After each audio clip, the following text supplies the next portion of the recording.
Halos 70% sa mga kaso ng cybercrime ay ang tinatawag na child pornography. Ayon yan sa Department of Information and Communications Technology.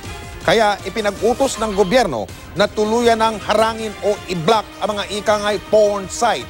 Pero may agam-agam tungkol dyan ang ilang grupo. Ang tumutok ay si Ivan Maynila. Ito ang tumatambad na mensahe kapag tinangkang pasukin ng isang sikat na pornography website. Block na raw ito sa utos ng pamahalaan ng Pilipinas dahil sa paglabag sa Anti-Child Pornography Act. Ayon sa Department of Information and Communications Technology o DICT, maraming cybercrime o krimeng nagaganap sa internet ang may kinalaman sa kalasuang sangkot ang mga menor de edad. Around 87% of cybercrime is child pornography.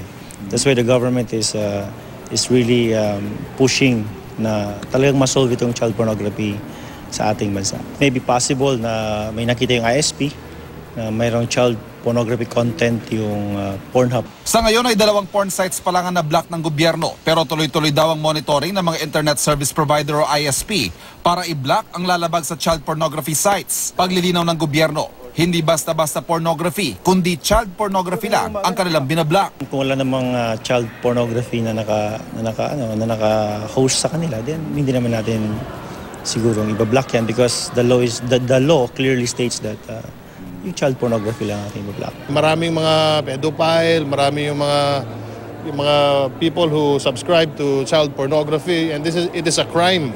Dapat to hindi pinapalusot itong mga ganitong klaseng mga videos, mga websites sa internet. Pero ang democracy.net.ph, isang NGO na nagsusulong ng freedom of access to information at free expression, may agam-agam sa pag-block na ito ng gobyerno. Hindi naman daw sa pinagtatanggol nila ang porn sites, pero dapat daw hinay-hinay ang gobyerno sa kapangyarihang mag-block ng mga website. The issue really here is yung overreach ng government. They've blocked everything when the law only allows them to block very specific kinds of content. The proper way could have been contacting the administrators of this website and telling them, look, we don't allow these 2 kinds of content in our country. Please do not allow these 2 kinds of content to enter our country.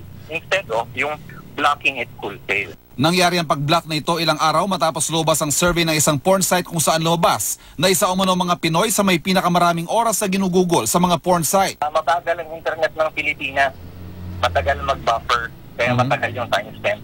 It's not really about Filipinos really wanting the content. It's just that they have to wait for the content.